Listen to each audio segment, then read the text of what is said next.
The Rivals of Sherlock Holmes, Volume 2. The Absent-Minded Coterie, by Robert Barr, Part 1. Some years ago I enjoyed the unique experience of pursuing a man for one crime and getting evidence against him of another. He was innocent of the misdemeanour, the proof of which I sought, but was guilty of another, most serious offence, yet he and his confederates escaped scot-free in circumstances which I now propose to relate. You may remember that in Rudyard Kipling's story, Bedalia Herodsfoot, the unfortunate woman's husband ran the risk of being arrested as a simple drunkard, at a moment when the blood of murder was upon his boots.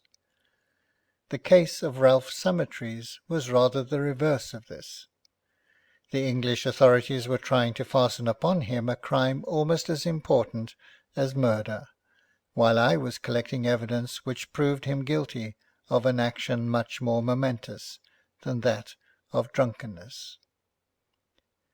The English authorities have always been good enough, when they recognise my existence at all, to look down upon me with amused condescension. If today you ask Spencer Hale of Scotland Yard what he thinks of Eugene Valmont, that complacent man will put on the superior smile which so well becomes him, and if you are a very intimate friend of his, he may draw down the lid of his right eye as he replies, "Oh yes, a very decent fellow, Valmont, but he's a Frenchman," as if that said there was no need of further inquiry. Myself, I like the English detective very much, and if I were to be in a mêlée tomorrow, there is no man I would rather find beside me than Spencer Hale. In any situation where a fist that can fell an ox is desirable, my friend Hale is a useful companion. But for intellectuality, mental acumen, finesse, well, I am the most modest of men, and will say nothing. It would amuse you to see this giant come into my room during an evening, on the bluff pretence that he wishes to smoke a pipe with me. There is the same difference between this good-natured giant and myself as exists between that strong black pipe of his and my delicate cigarette, which I smoke feverishly when he is present, to protect myself from the fumes of his terrible tobacco. I look with delight upon the huge man, who, with an air of the utmost good humour and a twinkle in his eye as he thinks he is twisting me about his finger, vainly endeavours to obtain a hint regarding whatever case is perplexing him at that moment. I baffle him with the ease that an active greyhound eludes the pursuit of a heavy mastiff. Then at last I say to him with a laugh, "Come, mon ami Hale, tell me all about it, and I will help you if I can." Once or twice at the beginning he shook his massive head and replied the secret was not his. The last time he did this I assured him that what he said was quite correct, and then I related full particulars of the situation in which he found himself, excepting the names, for these he had not mentioned. I had pieced together his perplexity from scraps of conversation in his half-hour's fishing for my advice, which of course he could have had for the plain asking. Since that time he has not come to me except with cases he feels at liberty to reveal, and one or two complications I have happily been enabled to unravel for him.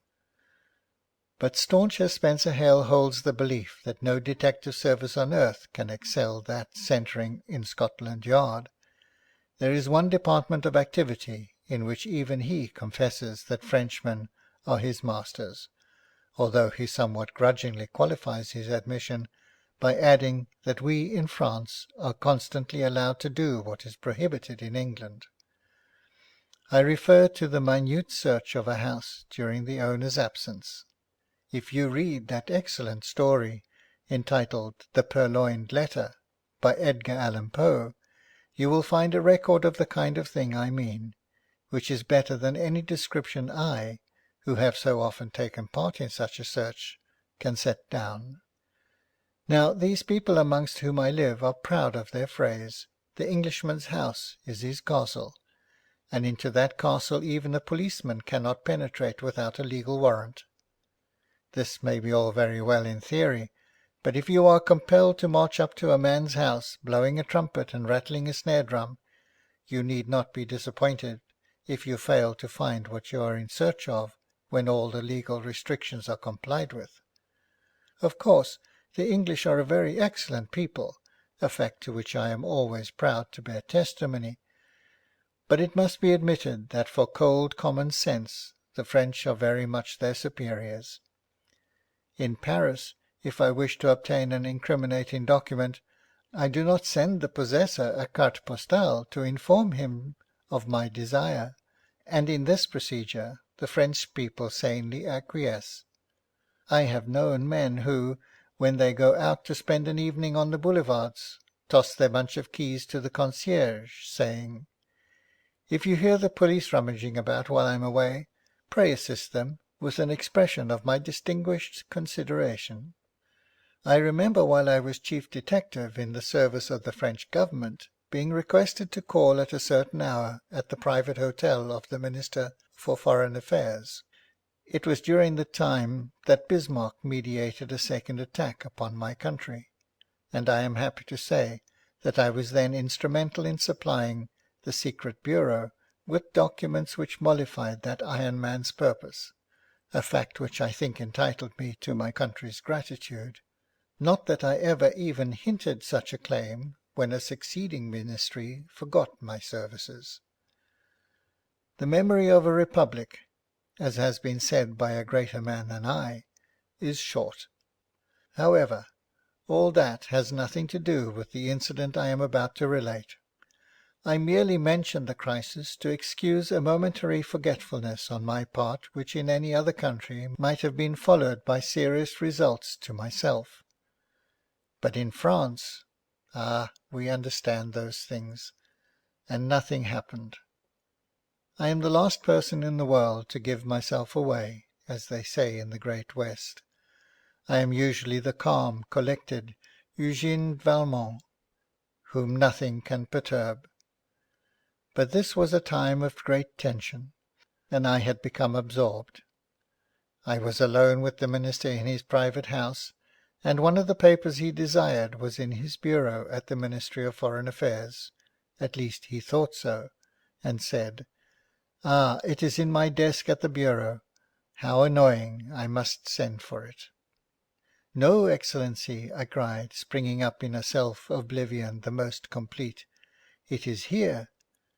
Touching the spring of a secret drawer, I opened it, and taking out the document he wished, handed it to him. It was not until I met his searching look and saw the faint smile on his lips that I realized what I had done. "Valmont," he said quietly, "on whose behalf did you search my house?" "Excellency," I replied, in tones no less agreeable than his own, "tonight, at your orders, I pay a domiciliary visit to the mansion of Baron Dumoulin, who stands high in the estimation of the President of the French Republic. If either of those distinguished gentlemen should learn of my informal call, and should ask me in whose interests I made the domiciliary visit, what is it you wish that I should reply?" "You should reply, Valmont, that you did it in the interests of the Secret Service." "I shall not fail to do so, Excellency, and in answer to your question just now, I had the honour of searching this mansion in the interests of the Secret Service of France." The Minister of Foreign Affairs laughed, a hearty laugh that expressed no resentment.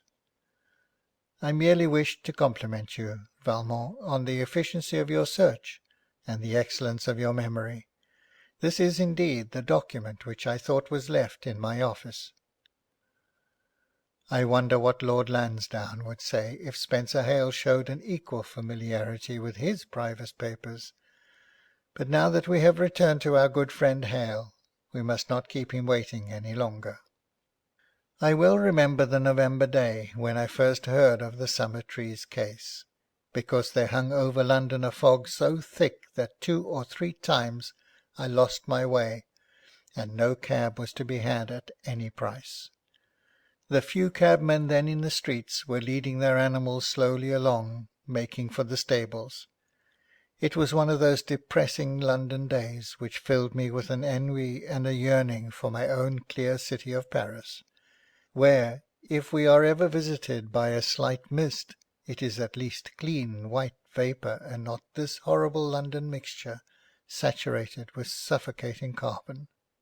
The fog was too thick for any passer to read the contents bills of the newspapers plastered on the pavement, and as there were probably no races that day, the newsboys were shouting what they considered the next most important event, the election of the American President.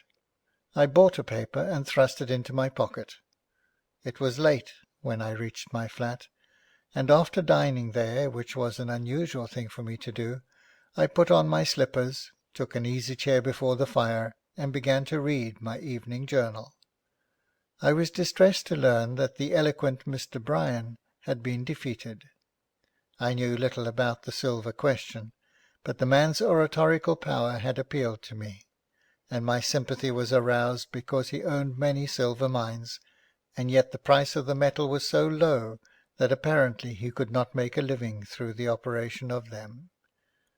But of course the cry that he was a plutocrat and a reputed millionaire over and over again was bound to defeat him in a democracy where the average voter is exceedingly poor and not comfortably well-to-do, as is the case with our peasants in France.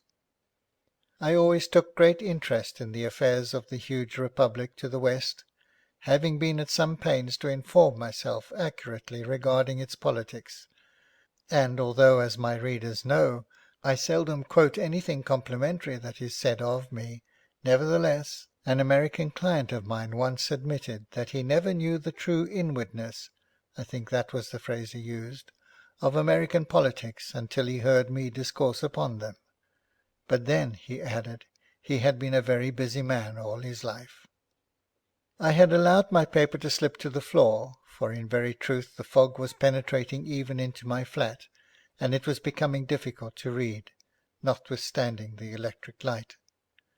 My man came in and announced that Mr. Spencer Hale wished to see me, and indeed any night, but especially when there is rain or fog outside, I am more pleased to talk with a friend than to read a newspaper. Mon Dieu, my dear Monsieur Hale, it is a brave man you are to venture out in such a fog as is abroad tonight. Ah, Monsieur Valmont, said Hale with pride, you cannot raise a fog like this in Paris. No, there you are supreme, I admitted, rising and saluting my visitor, then offering him a chair. I see you are reading the latest news, he said, indicating my newspaper. I am very glad that man Bryan is defeated. Now we shall have better times. I waved my hand as I took my chair again. I will discuss many things with Spencer Hale, but not American politics. He does not understand them. It is a common defect of the English to suffer complete ignorance regarding the internal affairs of other countries. It is surely an important thing that brought you out on such a night as this. The fog must be very thick in Scotland Yard. This delicate shaft of fancy completely missed him, and he answered stolidly, It's thick all over London, and indeed throughout most of England. Yes, it is, I agreed, but he did not see that either. Still, a moment later he made a remark which, if it had come from some people I know, might have indicated a glimmer of comprehension.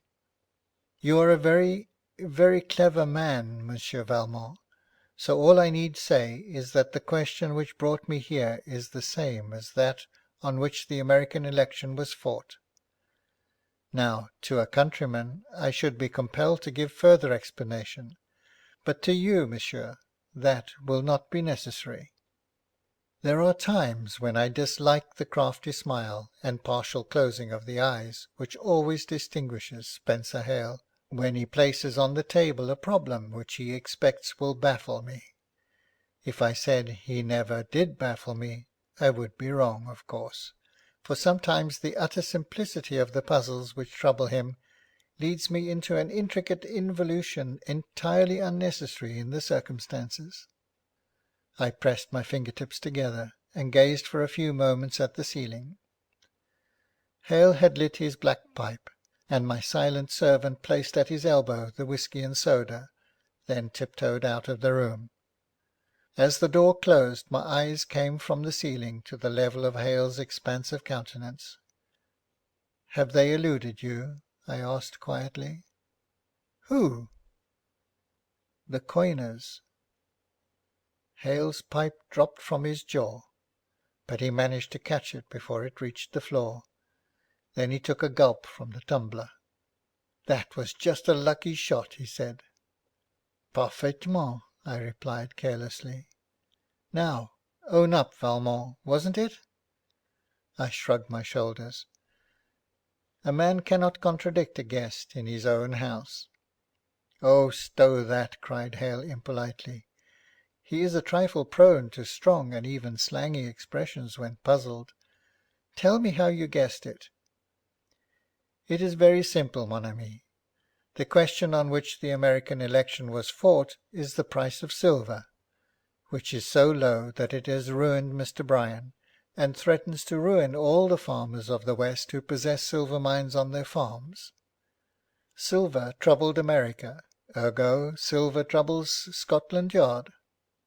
Very well, the natural inference is that someone has stolen bars of silver, but such a theft happened 3 months ago, when the metal was being unloaded from a German steamer at Southampton, and my friend Spencer Hale ran down the thieves very cleverly, as they were trying to dissolve the marks off their bars with acid. Now, crimes do not run in series like the numbers in roulette at Monte Carlo. The thieves are men of brains. They say to themselves, 'What chance is there successfully to steal bars of silver while Mr. Hale is at Scotland Yard?' Eh, my good friend?"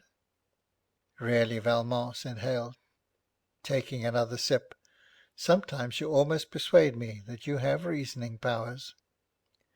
"Thanks, comrade. Then it is not a theft of silver we have now to deal with, but the American election was fought on the price of silver. If silver had been high in cost, there would have been no silver question. So the crime that is bothering you arises through the low price of silver, and this suggests that it must be a case of illicit coinage, for there the low price of the metal comes in. You have, perhaps, found a more subtle illegitimate act going forward than heretofore. Someone is making your shillings and your half-crowns from real silver, instead of from baser metal, and yet there is a large profit which has not hitherto been possible through the high price of silver. With the old conditions you were familiar, but this new element sets at naught all your previous formulae. That is how I reasoned the matter out." "Well, Valmont, you have hit it. I'll say that for you. You have hit it. There is a gang of expert coiners who are putting out real silver money, and making a clear shilling on the half-crown. We can find no trace of the coiners, but we know the man who is shoving the stuff." "That ought to be sufficient," I suggested. "Yes, it should, but it hasn't proved so up to date. Now I came tonight to see if you would do one of your French tricks for us, right on the quiet." "What French trick, Monsieur Spencer Hale?" I inquired with some asperity, forgetting for the moment that the man invariably became impolite when he grew excited. "No offence intended," said the blundering officer, who really is a good-natured fellow, but always puts his foot in it, and then apologises. "I want someone to go through a man's house without a search warrant, spot the evidence, let me know, and then we'll rush the place before he has time to hide his tracks." "Who is this man, and where does he live?" "His name is Ralph Summertrees, and he lives in a very natty little bijou residence, as the advertisements call it, situated in no less a fashionable street than Park Lane." "I see. What has aroused your suspicions against him?" "Well, You know that's an expensive district to live in. It takes a bit of money to do the trick. This Summertrees has no ostensible business, yet every Friday he goes to the United Capital Bank in Piccadilly and deposits a bag of swag, usually all silver coin. Yes, and this money?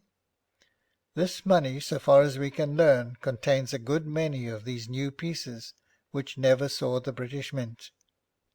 It's not all the new coinage, then? Oh, no, he's a bit too artful for that. You see, a man can go round London, his pockets filled with the new coinage 5-shilling pieces, buy this, that, and the other, and come home with his change in legitimate coins of the realm, half-crowns, florins, shillings, sixpences, and all that. I see. Then why don't you nab him one day when his pockets are stuffed with illegitimate 5-shilling pieces? That could be done, of course, and I've thought of it. But you see, we want to land the whole gang.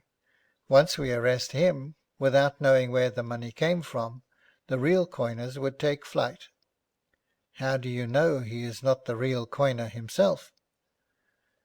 Now, poor Hale is as easy to read as a book. He hesitated before answering this question, and looked confused as a culprit caught in some dishonest act. You need not be afraid to tell me, I said soothingly after a pause. You have had one of your men in Mr. Summertrees' house, and so learned that he is not the coiner. But your man has not succeeded in getting you evidence to incriminate other people. You've about hit it again, Monsieur Valmont.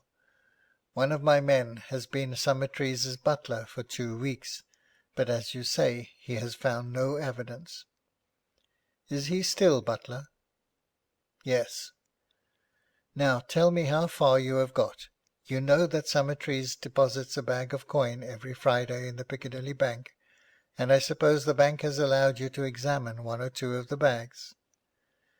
Yes, sir, they have. But, you see, the banks are very difficult to treat with. They don't like detectives bothering round, and whilst they do not stand out against the law, still they never answer any more questions than they're asked, and Mr. Summertrees has been a good customer at the United Capital for many years. Haven't you found out where the money comes from? Yes, we have. It is brought there night after night by a man who looks like a respectable city clerk, and he puts it into a large safe of which he holds the key, this safe being on the ground floor in the dining room. Haven't you followed the clerk? Yes. He sleeps in the Park Lane house every night, and goes up in the morning to an old curiosity shop in Tottenham Court Road, where he stays all day, returning with his bag of money in the evening. Why don't you arrest and question him? Well, Monsieur Valmont, there is just the same objection to his arrest as to that of Summertrees himself. We could easily arrest both, but we have not the slightest evidence against either of them. And then, although we put the go-betweens in clink, the worst criminals of the lot would escape. Nothing suspicious about the old curiosity shop? No, it appears to be perfectly regular. This game has been going on under your noses for how long? For about 6 weeks. Is Summertrees a married man? No. Are there any women servants in the house? No, except that 3 charwomen come in every morning to do up the rooms. Of what is his household comprised? There is the butler, then the valet, and last the French cook. Ah, cried I, the French cook. This case interests me. So Summertrees has succeeded in completely disconcerting your man. Has he prevented him from going top to bottom of the house?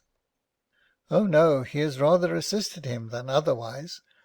On one occasion he went to the safe, took out the money, had Podgers, that's my chap's name, help him to count it, and then actually sent Podgers to the bank with the bag of coin. And Podgers has been all over the place. Yes.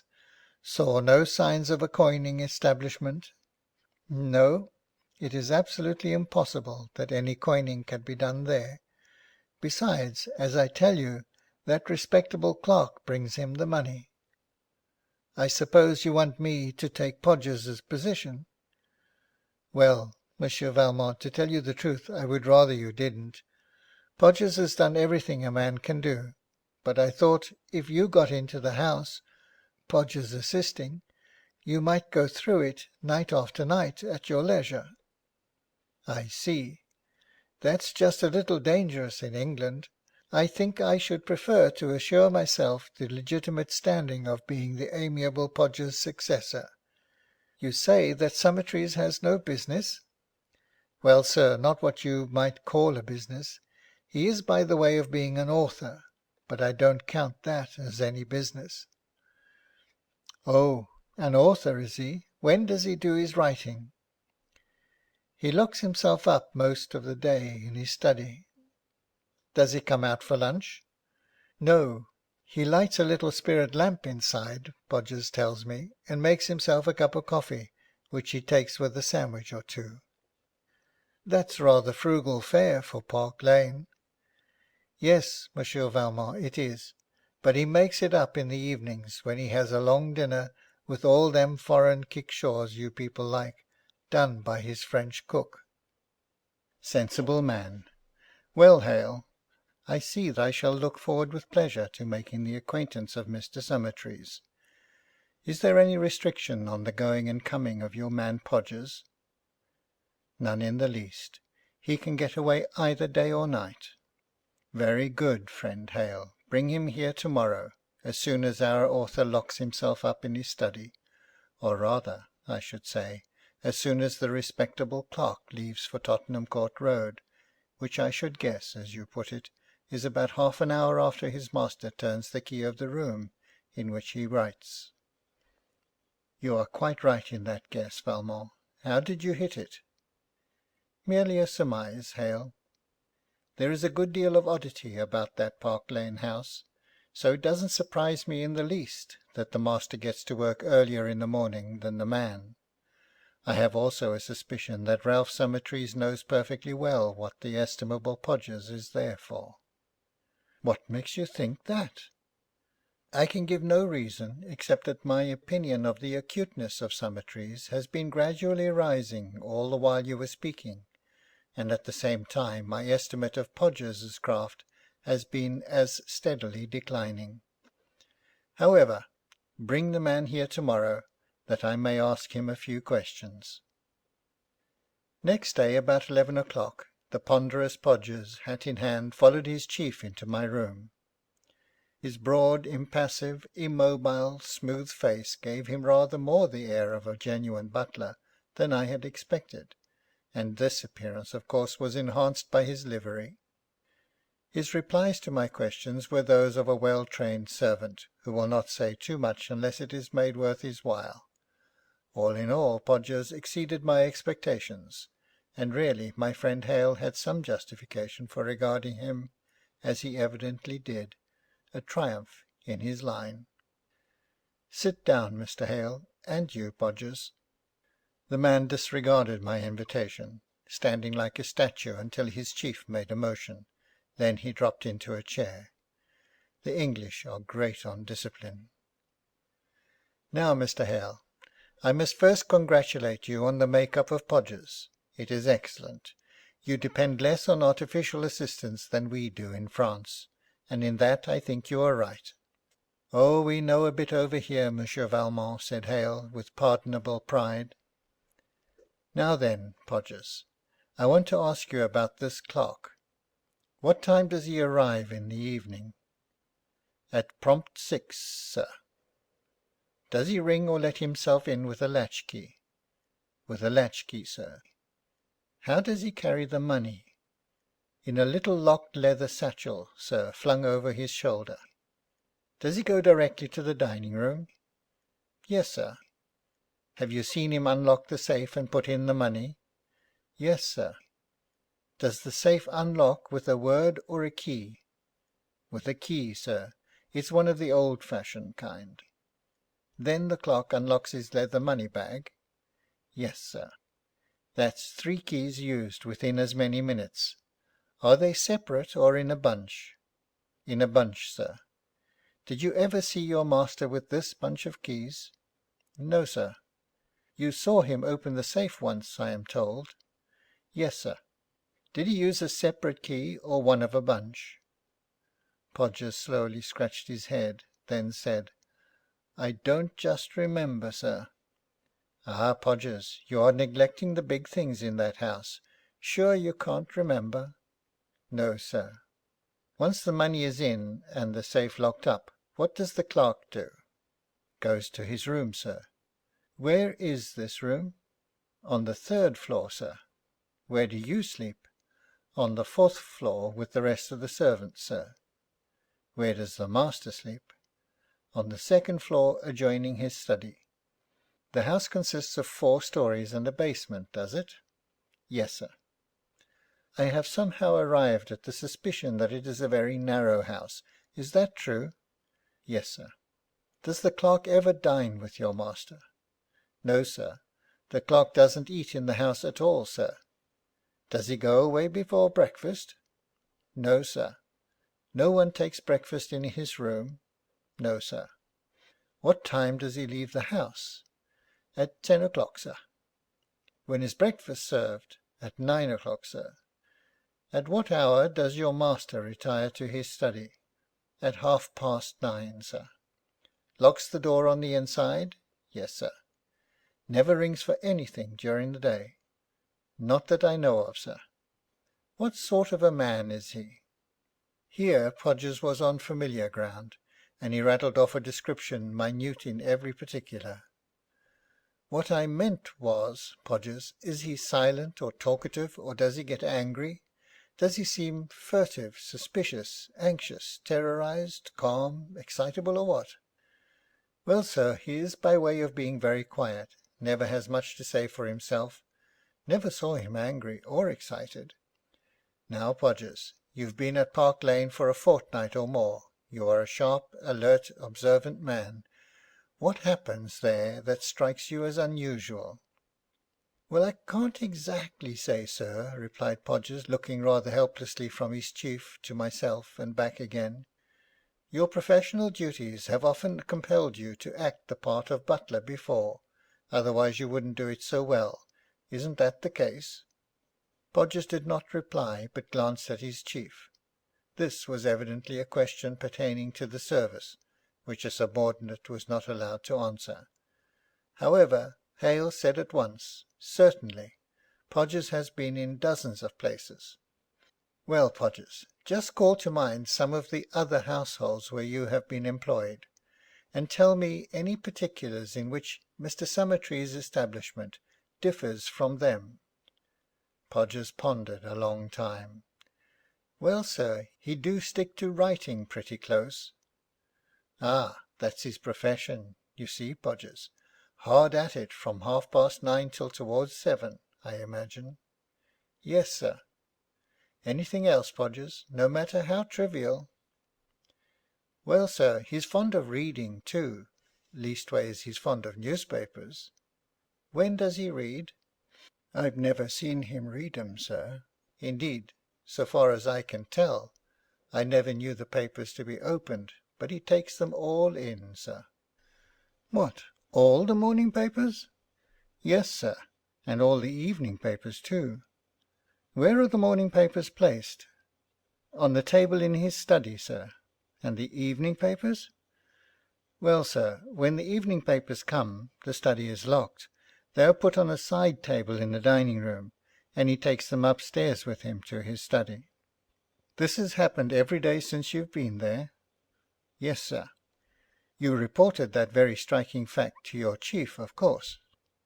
No, sir, I don't think I did, said Podgers, confused. You should have done so. Mr. Hale would have known how to make the most of a point so vital. Oh, come now, Valmont, interrupted Hale. You're chaffing us. Plenty of people take in all the papers. I think not. Even clubs and hotels subscribe to the leading journals only. You said all, I think, Podgers. Well, nearly all, sir. But which is it? There's a vast difference. He takes a good many, sir. How many? I don't just know, sir. That's easily found out, Valmont, cried Hale, with some impatience, if you think it's really important. I think it's so important that I'm going back with Podgers myself. You can take me into the house, I suppose, when you return? Oh, yes, sir. Coming back to these newspapers for a moment, Podgers. What is done with them? They are sold to the ragman, sir, once a week.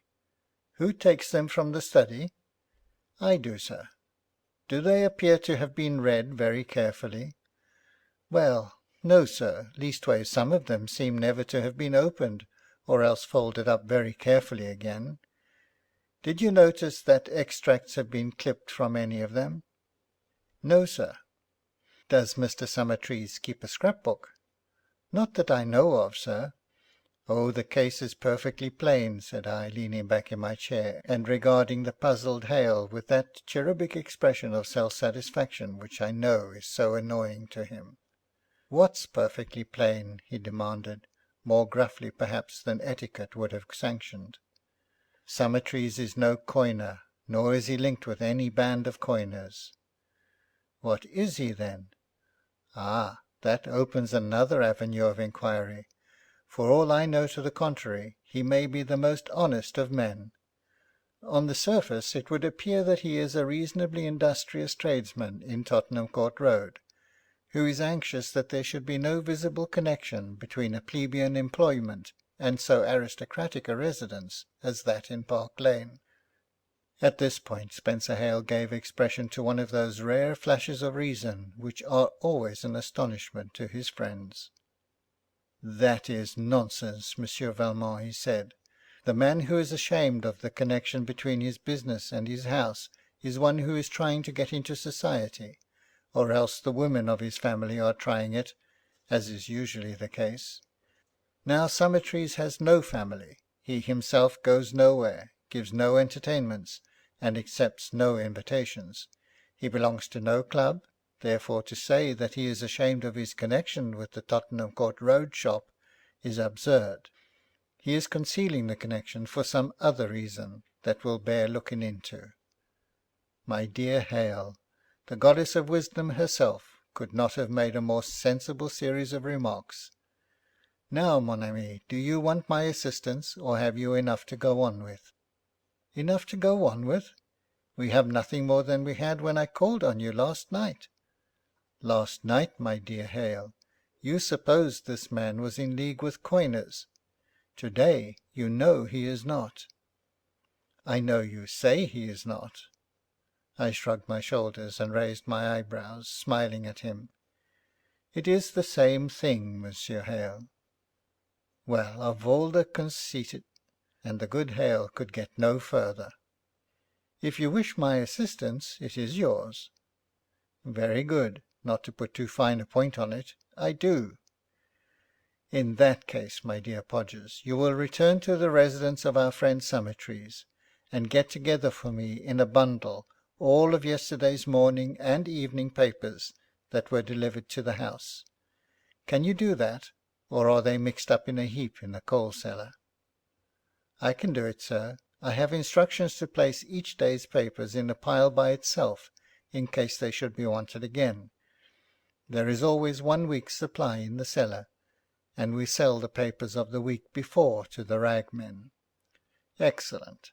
Well, take the risk of abstracting 1 day's journals, and have them ready for me. I will call upon you at 3:30 exactly, and then I want you to take me upstairs to the clerk's bedroom in the 3rd story, which I suppose is not locked during the daytime." "No, sir, it is not." With this the patient Podgers took his departure. Spencer Hale rose when his assistant left. "Anything further I can do?" he asked. "Yes. Give me the address of the shop in Tottenham Court Road. Do you happen to have about you one of those new 5-shilling pieces which you believe to be illegally coined?" He opened his pocket-book, took out the bit of white metal, and handed it to me. "I'm going to pass this off before evening," I said, putting it in my pocket, "and I hope none of your men will arrest me." "That's all right," laughed Hale. as he took his leave. At 3:30, Podgers was waiting for me, and opened the front door as I came up the steps, thus saving me the necessity of ringing. The house seemed strangely quiet. The French cook was evidently down in the basement, and we had probably all the upper parts to ourselves, unless Summertrees was in his study, which I doubted. Podgers led me directly upstairs to the clerk's room on the 3rd floor. Walking on tiptoe, with an elephantine air of silence and secrecy combined, which struck me as unnecessary. "I will make an examination of this room," I said. "Kindly wait for me down by the door of the study." The bedroom proved to be of respectable size, when one considers the smallness of the house.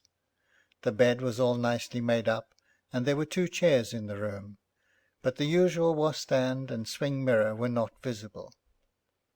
However, seeing a curtain at the farther end of the room, I drew it aside, and found, as I expected, a fixed lavatory in an alcove of perhaps 4 feet deep by 5 in width.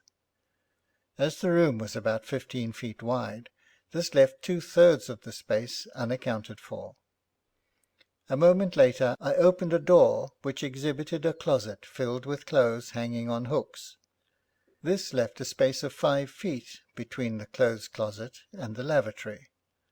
I thought at first that the entrance to the secret stairway must have issued from the lavatory, but examining the boards closely, although they sounded hollow to the knuckles, they were quite evidently plain matchboarding, and not a concealed door. The entrance to the stairway, therefore, must issue from the clothes closet. The right-hand wall proved similar to the matchboarding of the lavatory as far as the casual eye or touch was concerned, but I saw at once it was a door. The latch turned out to be somewhat ingeniously operated by one of the hooks which held a pair of old trousers. I found that the hook, if pressed upward, allowed the door to swing outward over the stairhead.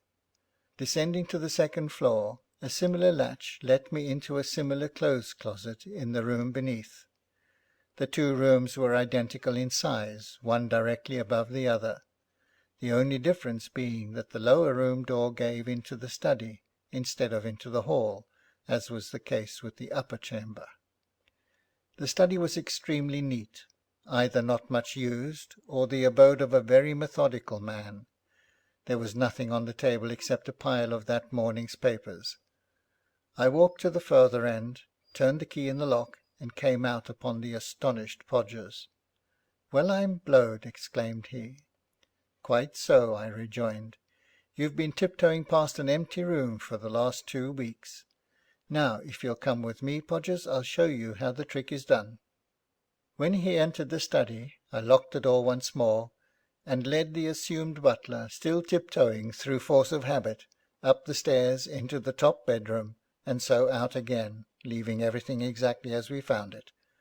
We went down the main stair to the front hall, and there Podgers had my parcel of papers all neatly wrapped up. This bundle I carried to my flat, gave one of my assistants some instructions, and left him at work on the papers. End of The Absent-Minded Coterie, by Robert Barr, Part 1. The Rivals of Sherlock Holmes, Volume 2. The Absent-Minded Coterie, by Robert Barr, Part 2.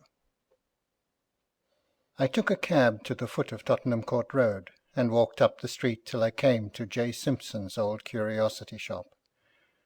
After gazing at the well-filled windows for some time, I stepped aside, having selected a little iron crucifix displayed behind the pane, the work of some ancient craftsman. I knew at once from Podgers's description that I was waited upon by the veritable respectable clerk who brought the bag of money each night to Park Lane, and who, I was certain, was no other than Ralph Summertrees himself. There was nothing in his manner differing from that of any other quiet salesman. The price of the crucifix proved to be 7 6, and I threw down a sovereign to pay for it. "Do you mind the change being all in silver, sir?" he asked, and I answered without any eagerness, although the question aroused a suspicion that had begun to be allayed. "Not in the least." He gave me 1/2 crown, 3 2-shilling pieces, and 4 separate shillings, all the coins being well-worn silver of the realm, the undoubted inartistic produce of the reputable British Mint. This seemed to dispose of the theory that he was palming off illegitimate money. He asked me if I were interested in any particular branch of antiquity, and I replied that my curiosity was merely general and exceedingly amateurish, whereupon he invited me to look around. This I proceeded to do, while he resumed the addressing and stamping of some wrapped-up pamphlets, which I surmised to be copies of his catalogue. He made no attempt either to watch me or press his wares upon me. I selected at random a little inkstand and asked its price. It was 2 shillings, he said, whereupon I produced my fraudulent 5-shilling piece. He took it, gave me the change without comment, and the last doubt about his connection with coiners flickered from my mind. At this moment a young man came in, who I saw at once was not a customer. He walked briskly to the farther end of the shop, and disappeared behind a partition which had one pane of glass in it that gave an outlook toward the front door. "Excuse me a moment," said the shopkeeper, and he followed the young man into the private office. As I examined the curious heterogeneous collection of things for sale, I heard the clink of coins being poured out on the lid of a desk or an uncovered table, and the murmur of voices floated out to me. I was now near the entrance of the shop. Keeping the corner of my eye on the glass pane of the private office, I removed the key of the front door without a sound, and took an impression of it in wax, returning the key to its place unobserved. At this moment another young man came in and walked straight past me into the private office. I heard him say, "Oh, I beg pardon, Mr. Simpson. How are you, Rogers?" "Hello, Macpherson," saluted Rogers, who then came out bidding good night to Mr. Simpson, and departed whistling down the street, but not before he had repeated his phrase to another young man entering, to whom he gave the name of Tyrrell. I noted these 3 names in my mind. 2 others came in together, but I was compelled to content myself with memorizing their features, for I did not learn their names. These men were evidently collectors, for I heard the rattle of money in every case, yet here was a small shop doing apparently very little business, for I had been within it for more than half an hour, and yet remained the only customer. If credit were given, 1 collector would certainly have been sufficient, yet 5 had come in, and had poured their contributions into the pile Summertrees was to take home with him that night. I determined to secure one of the pamphlets which the man had been addressing. They were piled on a shelf behind the counter, but I had no difficulty in reaching across and taking the one on top, which I slipped into my pocket. When the 5th young man went down the street, Summertrees himself emerged, and this time he carried in his hand the well-filled, locked leather satchel, with the straps dangling. It was now approaching 5:30, and I saw he was eager to close up and get away. "Anything else you fancy, sir?" he asked me. "No, or rather, yes and no. You have a very interesting collection here, but it's getting so dark I can hardly see. I close at 5:30, sir." "Ah, in that case," I said, consulting my watch, "I shall be pleased to call some other time." "Thank you, sir," replied Summertrees quietly, and with that I took my leave. From the corner of an alley on the other side of the street I saw him put up the shutters with his own hands. Then he emerged with overcoat on and the money satchel slung across his shoulder. He locked the door, tested it with his knuckles, and walked down the street, carrying under one arm the pamphlets he had been addressing. I followed him some distance, saw him drop the pamphlets into the box at the first post office he passed, and walk rapidly towards his house in Park Lane. When I returned to my flat and called in my assistant, he said, "After putting to one side the regular advertisements of pills, soaps, and what not, here is the only one common to all the newspapers, morning and evening alike. The advertisements are not identical, sir, but they have 2 points of similarity, or perhaps I should say 3. They all profess to furnish a cure for absent-mindedness. They all ask that the applicant's chief hobby shall be stated, and they all bear the same address, Dr. Willoughby, in Tottenham Court Road." "Thank you," I said, as he placed the scissored advertisements before me. I read several of the announcements. They were all small, and perhaps that is why I had never noticed one of them in the newspaper, for certainly they were odd enough. Some asked for lists of absent-minded men, with the hobbies of each, and for these lists prizes of from 1 shilling to 6 were offered. In other clippings Dr. Willoughby professed to be able to cure absent-mindedness. There were no fees and no treatment, but a pamphlet would be sent, which, if it did not benefit the receiver, could do no harm. The doctor was unable to meet patients personally, nor could he enter into correspondence with them. The address was the same as that of the old curiosity shop in Tottenham Court Road.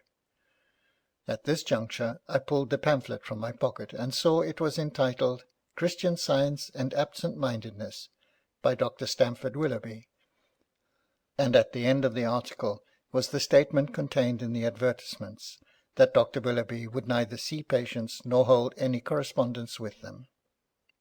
I drew a sheet of paper towards me, wrote to Dr. Willoughby, alleging that I was a very absent-minded man, and would be glad of his pamphlet, adding that my special hobby was the collecting of first editions. I then signed myself Alport Webster, Imperial Flats, London, W. I may here explain that it is often necessary for me to see people under some other name than the well-known appellation of Eugène Valmont. There are 2 doors to my flat, and on one of these is painted Eugène Valmont. On the other there is a receptacle into which can be slipped a sliding panel bearing any nom de guerre I choose. The same device is arranged on the ground floor, where the names of all the occupants of the building appear on the right-hand wall. I sealed, addressed, and stamped my letter, then told my man to put out the name of Alport Webster, and if I did not happen to be in when anyone called upon that mythical person, he was to make an appointment for me. It was nearly 6 o'clock next afternoon when the card of Angus Macpherson was brought in to Mr. Alport Webster. I recognised the young man at once as the second who had entered the little shop carrying his tribute to Mr. Simpson the day before. He held 3 volumes under his arm, and spoke in such a pleasant, insinuating sort of way that I knew at once he was an adept in his profession of canvasser. "Will you be seated, Mr. Macpherson? In what can I serve you?" He placed the 3 volumes, backs upward, on my table. "Are you interested at all in first editions, Mr. Webster?" "It is the one thing I am interested in," I replied, "but unfortunately they often run into a lot of money." "That is true," said Macpherson sympathetically. "And I have here 3 books, one of which is an exemplification of what you say. This one costs £100. The last copy that was sold by auction in London brought £123. This next one is £40, and the third £10. At these prices I am certain you could not duplicate 3 such treasures in any bookshop in Britain." I examined them critically, and saw at once that what he said was true. He was still standing on the opposite side of the table. "Please take a chair, Mr. Macpherson. Do you mean to say you go round London with £150 worth of goods under your arm in this careless way?" The young man laughed. "I run very little risk, Mr. Webster. I don't suppose anyone I meet imagines for a moment there is more under my arm than perhaps a trio of volumes I have picked up in the 4-penny box to take home with me." I lingered over the volume for which he asked £100, then said, looking across at him, "How came you to be possessed of this book, for instance?" He turned upon me a fine, open countenance, and answered without hesitation in the frankest possible manner.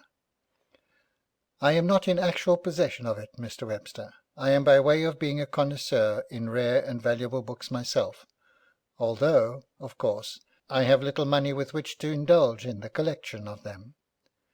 I am acquainted, however, with the lovers of desirable books in different quarters of London.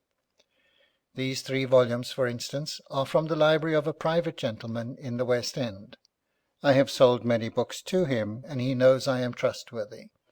He wishes to dispose of them at something under their real value, and has kindly allowed me to conduct the negotiation. I make it my business to find out those who are interested in rare books, and by such trading I add considerably to my income." "How, for instance, did you learn that I was a bibliophile?" Mr. Macpherson laughed genially. "Well, Mr. Webster, I must confess that I chanced it.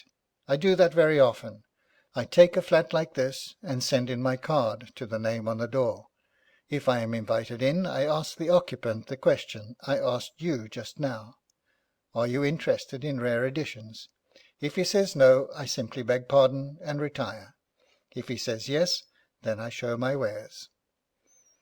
"I see," said I, nodding. What a glib young liar he was, with that innocent face of his, and yet my next question brought forth the truth. "As this is the first time you have called upon me, Mr. Macpherson, you have no objection to my making some further inquiry, I suppose. Would you mind telling me the name of the owner of these books in the West End?" "His name is Mr. Ralph Summertrees, of Park Lane." "Of Park Lane? Ah, indeed." "I shall be glad to leave the books with you, Mr. Webster, and if you care to make an appointment with Mr. Summertrees, I am sure he will not object to say a word in my favour." "Oh, I do not in the least doubt it, and should not think of troubling the gentleman." "I was going to tell you," went on the young man, "that I have a friend, a capitalist, who in a way is my supporter, for, as I said, I have little money of my own.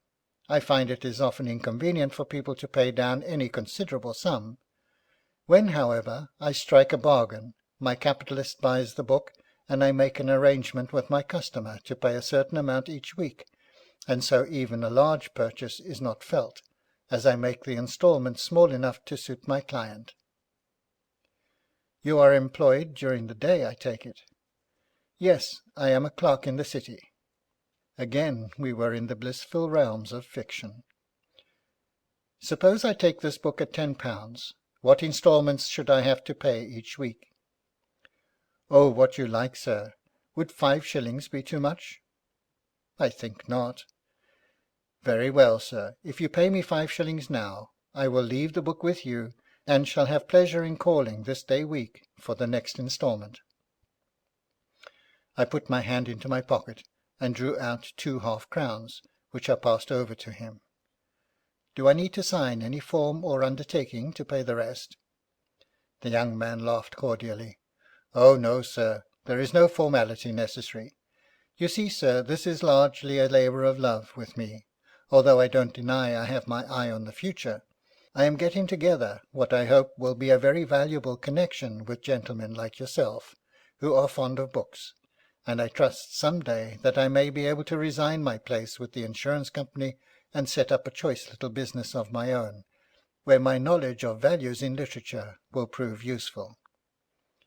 And then, after making a note in a little book he took from his pocket, he bade me a most graceful good-bye and departed, leaving me cogitating over what it all meant. Next morning 2 articles were handed to me. The first came by post, and was a pamphlet on Christian Science and absent-mindedness, exactly similar to the one I had taken away from the old curiosity shop. The second was a small key made from my wax impression that would fit the front door of the same shop, a key fashioned by an excellent anarchist friend of mine in an obscure street near Holborn. That night, at 10 o'clock, I was inside the old curiosity shop, with a small storage battery in my pocket, and a little electric glow lamp at my buttonhole, a most useful instrument for either burglar or detective. I had expected to find the books of the establishment in a safe, which, if it was similar to the one in Park Lane, I was prepared to open with the false keys in my possession, or to take an impression of the keyhole, and trust to my anarchist friend for the rest. But to my amazement I discovered all the papers pertaining to the concern in a desk which was not even locked. The books, 3 in number, were the ordinary day book, journal, and ledger referring to the shop, bookkeeping of the older fashion. But in a portfolio lay 6 foolscap sheets headed "Mr. Rogers' List," "Mr. Macpherson's," "Mr. Tyrrell's," the names I had already learned, and 3 others. These lists contained, in the first column, names, In the second column, addresses. In the third, sums of money. And then in the small square places following were amounts ranging from 2 and 6pence to £1. At the bottom of Mr. Macpherson's list was the name Alport Webster, Imperial Flats, £10. Then in the small square place, 5 shillings. These 6 sheets, each headed by a canvasser's name, were evidently the record of current collections, and the innocence of the whole thing was so apparent that if it were not for my fixed rule never to believe that I am at the bottom of any case until I have come on something suspicious, I would have gone out empty-handed as I came in. The 6 sheets were loose in a thin portfolio, but standing on a shelf above the desk were a number of fat volumes, one of which I took down, and saw that it contained similar lists, running back several years. I noticed on Mr. Macpherson's current list the name of Lord Semptam, an eccentric old nobleman who I knew slightly. Then, turning to the list immediately before the current one, the name was still there. I traced it back through list after list until I found the first entry, which was no less than 3 years previous, and there Lord Semptam was down for a piece of furniture costing £50, and on that account he had paid £1 a week for more than 3 years, totalling £170 at the least, and instantly the glorious simplicity of the scheme dawned upon me, and I became so interested in the swindle that I lit the gas, fearing my little lamp would be exhausted before my investigation ended, for it promised to be a long one.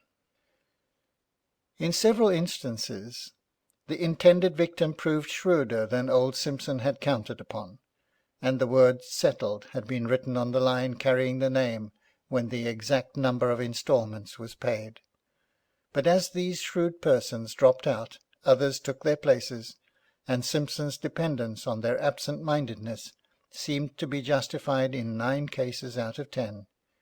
His collectors were collecting long after the debt had been paid. In Lord Semptam's case, the payment had evidently become chronic, and the old man was giving away his £1 a week to the slave Macpherson 2 years after his debt had been liquidated. From the big volume I detached the loose leaf dated 1893, which recorded Lord Semptam's purchase of a carved table for £50, and on which he had been paying £1 a week from that time to the date of which I am writing, which was November 1896. This single document, taken from the file of 3 years previous, was not likely to be missed, as would have been the case if I had selected a current sheet. I nevertheless made a copy of the names and addresses of Macpherson's present clients. Then, carefully placing everything exactly as I had found it, I extinguished the gas and went out of the shop, locking the door behind me. With the 1893 sheet in my pocket, I resolved to prepare a pleasant little surprise for my suave friend Macpherson when he called to get his next instalment of 5 shillings. Late as was the hour when I reached Trafalgar Square, I could not deprive myself of the felicity of calling on Mr. Spencer Hale, who I knew was then on duty. He never appeared at his best during office hours, because officialism stiffened his stalwart frame. Mentally he was impressed with the importance of his position, and added to this, he was not then allowed to smoke his big black pipe and terrible tobacco. He received me with the curtness I had been taught to expect when I inflicted myself upon him at his office. He greeted me abruptly with, "I say, Valmont, how long do you expect to be on this job?" "What job?" I asked mildly. "Oh, you know what I mean. The Summertrees affair." "Oh, that!" I exclaimed with surprise. "The Summertrees case is already completed, of course. If I had known you were in a hurry, I should have finished up everything yesterday. But as you and Podgers, and I don't know how many more, have been at it 16 or 17 days, if not longer, I thought I might venture to take as many hours, as I am working entirely alone. You said nothing about haste, you know." "Oh, come now, Valmont, that's a bit thick. Do you mean to say you have already got evidence against the man?" "Evidence absolute and complete. Then who are the coiners? My most estimable friend, how often have I told you not to jump at conclusions? I informed you when you first spoke to me about the matter that Summertrees was neither a coiner nor a confederate of coiners. I secured evidence sufficient to convict him of quite another offence, which is probably unique in the annals of crime. I have penetrated the mystery of the shop, and discovered the reason for all those suspicious actions which quite properly set you on his trail. Now I wish you to come to my flat next Wednesday night at 5:45, prepared to make an arrest. I must know who I am to arrest, and on what counts. Quite so, mon ami Hale. I did not say you were to make an arrest, but merely warned you to be prepared. If you have time now, listen to the disclosures. I am quite at your service. I promise you there are some original features in the case. If, however, the present moment is inopportune, drop in on me at your convenience, previously telephoning so that you may know whether I am there or not, and thus your valuable time will not be expended purposelessly. With this I presented to him my most courteous bow, and although his mystified expression hinted a suspicion that he thought I was chaffing him, as he would call it, official dignity dissolved somewhat, and he intimated his desire to hear all about it then and there. I had succeeded in arousing my friend Hale's curiosity. He listened to the evidence with perplexed brow, and at last ejaculated he would be blessed. This young man, I said in conclusion, will call upon me at 6 on Wednesday afternoon to receive his second 5 shillings. I propose that you, in your uniform, shall be seated there with me to receive him, and I am anxious to study Mr. Macpherson's countenance when he realises he has walked in to confront a policeman.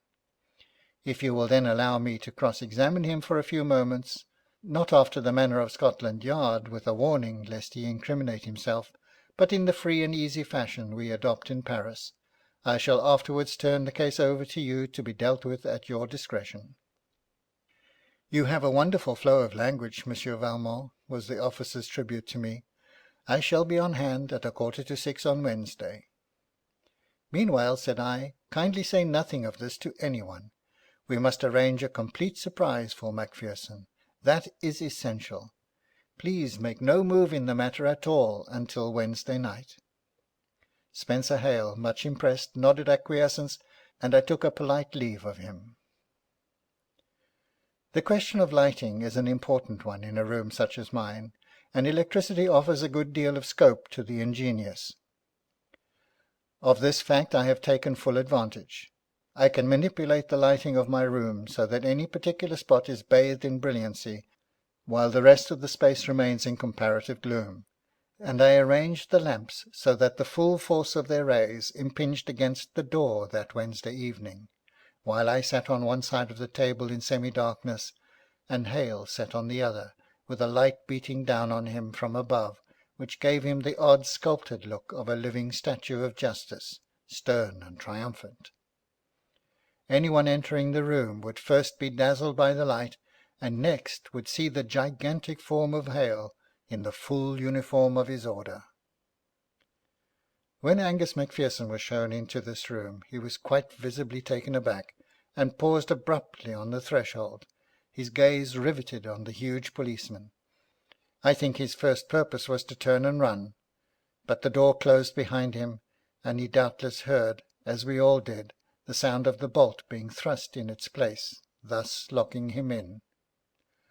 I beg your pardon," he stammered. "I expected to meet Mr. Webster." As he said this, I pressed the button under my table, and was instantly enshrouded with light.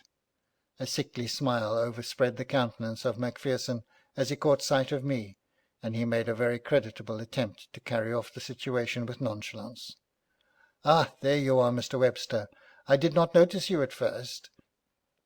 It was a tense moment. I spoke slowly and impressively. "Sir, perhaps you are not unacquainted with the name of Eugène Valmont?"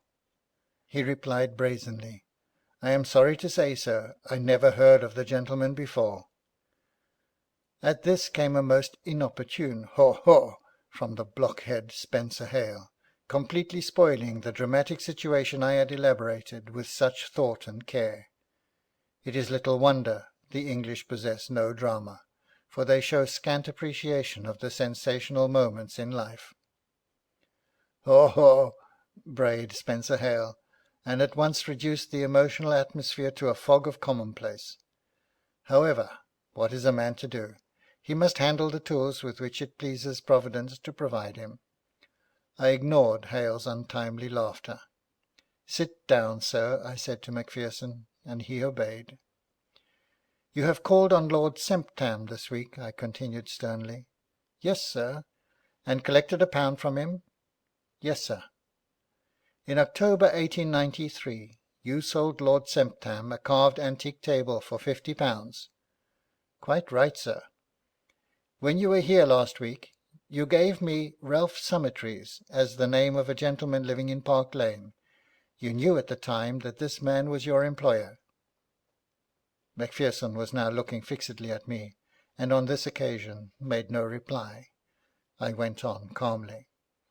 "You also knew that Summertrees, of Park Lane, was identical with Simpson, of Tottenham Court Road." "Well, sir," said Macpherson, "I don't exactly see what you're driving at, but it's quite usual for a man to carry on a business under an assumed name. There is nothing illegal about that." "We will come to the illegality in a moment, Mr. Macpherson. You and Rogers and Tyrrell and 3 others are confederates of this man Simpson." "We are in his employ, yes, sir, but no more confederates than clerks usually are." "I think, Mr. Macpherson, I have said enough to show you that the game is, what you call, up. You are now in the presence of Mr. Spencer Hale from Scotland Yard, who is waiting to hear your confession." Here the stupid Hale broke in with his, "And remember, sir, that anything you say will—" "Excuse me, Mr. Hale," I interrupted hastily. "I shall turn over the case to you in a very few moments, but I ask you to remember our compact, and to leave it for the present entirely in my hands. Now, Mr. Macpherson, I want your confession, and I want it at once." "Confession? Confederates?" protested Macpherson with admirable simulated surprise. "I must say you use extraordinary terms, Mr. What did you say your name was?" "Ho, ho!" roared Hale. "His name is Monsieur Valmont." "I implore you, Mr. Hale, to leave this man to me for a very few moments. Now, Macpherson, what have you to say in your defence?" "Where nothing criminal has been alleged, Monsieur Valmont, I see no necessity for defence. If you wish me to admit that somehow you have acquired a number of details regarding our business, I am perfectly willing to do so, and to subscribe to their accuracy. If you will be good enough to let me know of what you complain, I shall endeavour to make the point clear to you if I can. There has evidently been some misapprehension, but for the life of me, without further explanation, I am as much in a fog as I was on my way coming here, for it is getting a little thick outside." Macpherson certainly was conducting himself with great discretion, and presented quite unconsciously a much more diplomatic figure than my friend Spencer Hale, sitting stiffly opposite me. His tone was one of mild expostulation, mitigated by the intimation that all misunderstandings speedily would be cleared away. To outward view he offered a perfect picture of innocence, neither protesting too much nor too little. I had, however, another surprise in store for him, a trump card, as it were, and I played it down on the table. "There!" I cried with vim. "Have you ever seen that sheet before?" He glanced at it without offering to take it in his hand. "Oh yes," he said, "that has been abstracted from our file. It is what I call my visiting list." "Come, come, sir," I cried sternly, "you refuse to confess. But I warn you, we know all about it. You never heard of Dr. Willoughby, I suppose?" "Yes, he is the author of the silly pamphlet on Christian Science." "You are in the right, Mr. Macpherson, on Christian Science and absent-mindedness." "Possibly. I haven't read it for a long time." "Have you ever met this learned doctor, Mr. Macpherson?" "Oh yes. Dr. Willoughby is the pen name of Mr. Summertrees. He believes in Christian Science and that sort of thing, and writes about it." Ah, really? We are getting your confession bit by bit, Mr. Macpherson. I think it would be better to be quite frank with us. I was just going to make the same suggestion to you, Monsieur Valmont. If you will tell me in a few words exactly what is your charge against either Mr. Summertrees or myself, I will know then what to say. We charge you, sir, with obtaining money under false pretences, which is a crime that has landed more than one distinguished financier in prison. Spencer Hale shook his fat forefinger at me and said, "Tut, tut, Valmont, we mustn't threaten, you know." But I went on without heeding him. Take, for instance, Lord Semptam. You sold him a table for £50 on the instalment plan. He was to pay £1 a week, and in less than a year the debt was liquidated. But he is an absent-minded man, as all your clients are. That is why you came to me. I had answered the bogus Willoughby's advertisement, and so you kept on collecting and collecting for something more than 3 years. Now do you understand the charge?" Mr. Macpherson's head during this accusation was held slightly inclined to one side. At first his face was clouded by the most clever imitation of anxious concentration of mind I had ever seen, and this was gradually cleared away by the dawn of awakening perception. When I had finished, an ingratiating smile hovered about his lips. "Really, you know," he said, "that is rather a capital scheme. The absent-minded league, as one might call them.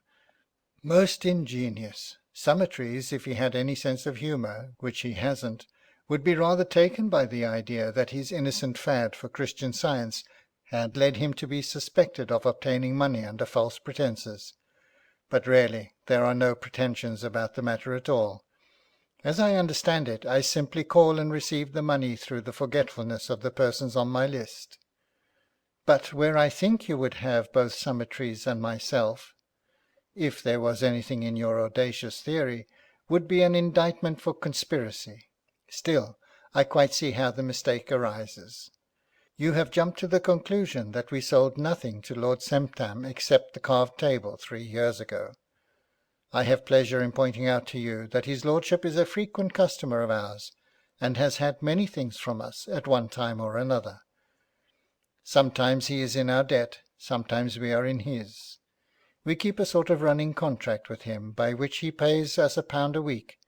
He and several other customers deal on the same plan, and in return for an income that we can count on, they get the first offer of anything in which they are supposed to be interested. As I have told you, we call these sheets in the office our visiting lists, but to make the visiting lists complete, you need what we term our encyclopaedia. We call it that because it is in so many volumes, a volume for each year, running back I don't know how long. You will notice little figures here from time to time above the amount stated on this visiting list. These figures refer to the page of the encyclopaedia for the current year, and on that page is noted the new sale and the amount of it, as it might be set down, say, in a ledger. That is a very entertaining explanation, Mr. Macpherson. I suppose this encyclopaedia, as you call it, is in the shop at Tottenham Court Road? Oh no, sir. Each volume of the encyclopaedia is self-locking. These books contain the real secret of our business, and they are kept in the safe at Mr. Summertrees' house in Park Lane. Take Lord Semptam's account, for instance. You will find in faint figures, under a certain date, 102. If you turn to page 102 of the encyclopaedia for that year, you will then see a list of what Lord Semptam has bought, and the prices he was charged for them. It is really a very simple matter. If you will allow me to use your telephone for a moment, I will ask Mr. Summertrees, who has not yet begun dinner, to bring with him here the volume for 1893, and within a quarter of an hour you will be perfectly satisfied that everything is quite legitimate. I confess that the young man's naturalness and confidence staggered me, the more so as I saw by the sarcastic smile on Hale's lips that he did not believe a single word spoken. A portable telephone stood on the table, and as Macpherson finished his explanation, he reached over and drew it towards him. Then Spencer Hale interfered. "Excuse me," he said. "I'll do the telephoning. What is the call number of Mr. Summertrees? 140 Hyde Park. Hale at once called up Central, and presently was answered from Park Lane. We heard him say, "Is this the residence of Mr. Summertrees?" "Oh, is that you, Podgers? Is Mr. Summertrees in? Very well. This is Hale. I am in Valmont's flat, Imperial Flats, you know." "Yes, where you went with me the other day." "Very well. Go to Mr. Summertrees and say to him that Mr. Macpherson wants the encyclopaedia for 1893. Do you get that?" "Yes, encyclopaedia." "Oh, he'll understand what it is." "Mr. Macpherson." "No, don't mention my name at all. Just say Mr. Macpherson wants the encyclopaedia for the year 1893, and that you are to bring it." "Yes, you may tell him that Mr. Macpherson is at Imperial Flats, but don't mention my name at all." "Exactly. As soon as he gives you the book, get into a cab and come here as quickly as possible with it. If Summertrees doesn't want to let the book go, then tell him to come with you. If he won't do that, place him under arrest, and bring both him and the book here." "All right. Be as quick as you can. We're waiting." Macpherson made no protest against Hale's use of the telephone. He merely sat back in his chair, with a resigned expression on his face which, if painted on canvas, might have been entitled "The Falsely Accused." When Hale rang off, Macpherson said, "Of course, you know your own business best, but if your man arrests Summertrees, he will make you the laughing stock of London. There is such a thing as unjustifiable arrest, as well as getting money under false pretences, and Mr. Summertrees is not the man to forgive an insult. And then, if you will allow me to say so, the more I think over your absent-minded theory, the more absolutely grotesque it seems. And if the case ever gets into the newspapers, I am sure, Mr. Hale, you'll experience an uncomfortable half-hour with your chiefs at Scotland Yard." "I'll take the risk of that, thank you," said Hale stubbornly. "Am I to consider myself under arrest?" inquired the young man. "No, sir." "Then, if you will pardon me, I shall withdraw. Mr. Summertrees will show you everything you wish to see in his books, and can explain his business much more capably than I, because he knows more about it. Therefore, gentlemen, I bid you good night." "No, you don't. Not just yet awhile," exclaimed Hale, rising to his feet simultaneously with the young man. "Then I am under arrest," protested Macpherson. "You are not going to leave this room until Podgers brings that book." "Oh, very well," and he sat down again. And now, as talking is dry work, I set out something to drink, a box of cigars and a box of cigarettes. Hale mixed his favourite brew, but Macpherson, shunning the wine of his country, contented himself with a glass of plain mineral water and lit a cigarette. Then he awoke my high regard by saying pleasantly, as if nothing had happened, "While we are waiting, Monsieur Valmont, may I remind you that you owe me 5 shillings?" I laughed, took the coin from my pocket, and paid him, whereupon he thanked me. "Are you connected with Scotland Yard, Monsieur Valmont?" asked Macpherson, with the air of a man trying to make conversation to bridge over a tedious interval. But before I could reply, Hale blurted out, "Not likely." "You have no official standing as a detective, then, Monsieur Valmont?" "None whatever," I replied quickly, thus getting in my oar ahead of Hale. "This is a loss to our country," pursued this admirable young man with evident sincerity. I began to see I could make a good deal of so clever a fellow if he came under my tuition.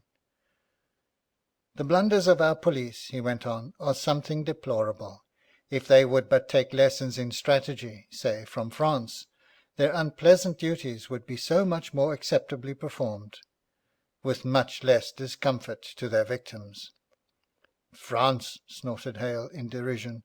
"Why, they call a man guilty there until he's proven innocent." "Yes, Mr. Hale, and the same seems to be the case in Imperial Flats. You have quite made up your mind that Mr. Summertrees is guilty, and will not be content until he proves his innocence. I venture to predict that you will hear from him before long in a manner that may astonish you." Hale grunted and looked at his watch. The minutes passed very slowly as we sat there smoking, and at last even I began to get uneasy. Macpherson, seeing our anxiety, said that when he came in the fog was almost as thick as it had been the week before, and that there might be some difficulty in getting a cab. Just as he was speaking, the door was unlocked from the outside, and Podgers entered, bearing a thick volume in his hand. This he gave to his superior, who turned over its pages in amazement, and then looked at the back, crying, "Encyclopaedia of Sport, 1893? What sort of a joke is this, Mr. Macpherson?" There was a pained look on Mr. Macpherson's face as he reached forward and took the book. He said with a sigh, "If you had allowed me to telephone, Mr. Hale, I should have made it perfectly plain to Summertrees what was wanted. I might have known this mistake was liable to occur. There is an increasing demand for out-of-date books of sport, and no doubt Mr. Summertrees thought this was what I meant. There is nothing for it but to send your man back to Park Lane and tell Mr. Summertrees that what we want is the locked volume of accounts for 1893, which we call the Encyclopaedia. Allow me to write an order that will bring it." "Oh, I'll show you what I have written before your man takes it," he said, as Hale stood ready to look over his shoulder. On my notepaper he dashed off a request such as he had outlined, and handed it to Hale, who read it and gave it to Podgers. "Take that to Summertrees, and get back as quickly as possible. Have you a cab at the door?" "Yes, sir." "Is it foggy outside?" "Not so much, sir, as it was an hour ago. No difficulty about the traffic now, sir." "Very well. Get back as soon as you can." Podgers saluted and left with the book under his arm. Again the door was locked, and again we sat smoking in silence until the stillness was broken by the tinkle of the telephone. Hale put the receiver to his ear. "Yes, this is the Imperial Flats. Yes, Valmont. Oh yes, Macpherson is here. What? Out of what? Can't hear you. Out of print? What? The Encyclopedia's out of print? Who is that speaking? Dr. Willoughby? Thanks." Macpherson rose as if he would go to the telephone, but instead, and he acted so quietly that I did not notice what he was doing until the thing was done, he picked up the sheet which he called his visiting list, and walking quite without haste, held it in the glowing coals of the fireplace until it disappeared in a flash of flame up the chimney. I sprang to my feet indignant, but too late to make even a motion towards saving the sheet.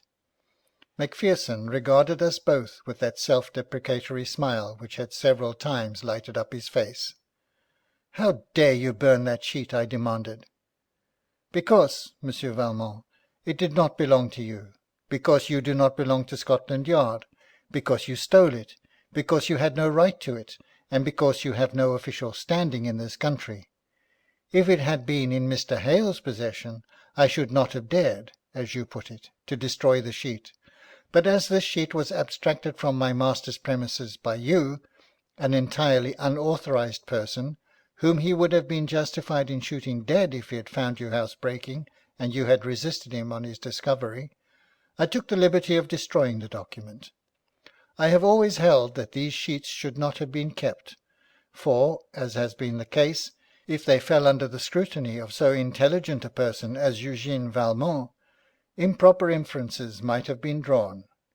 Mr. Summertrees, however, persisted in keeping them, but made this concession, that if I ever telegraphed him or telephoned him the word Encyclopaedia, he would at once burn these records, and he, on his part, was to telegraph or telephone to me, "The Encyclopaedia is out of print," whereupon I would know that he had succeeded.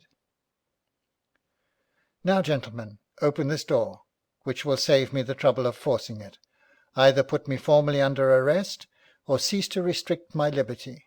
I am very much obliged to Mr. Hale for telephoning, and I have made no protest to so gallant a host as Monsieur Valmont is, because of the locked door. However, The farce is now terminated. The proceedings I have sat through were entirely illegal, and if you will pardon me, Mr. Hale, they have been a little too French to go down here in old England, or to make a report in the newspapers that would be quite satisfactory to your chiefs. I demand either my formal arrest or the unlocking of that door." In silence I pressed a button, and my man threw open the door. Macpherson walked to the threshold, paused, and looked back at Spencer Hale, who sat there, silent as a sphinx. "Good evening, Mr. Hale." There being no reply, he turned to me with the same ingratiating smile. "Good evening, Monsieur Eugène Valmont," he said. "I shall give myself the pleasure of calling next Wednesday at 6 for my 5 shillings." End of The Absent-Minded Coterie, by Robert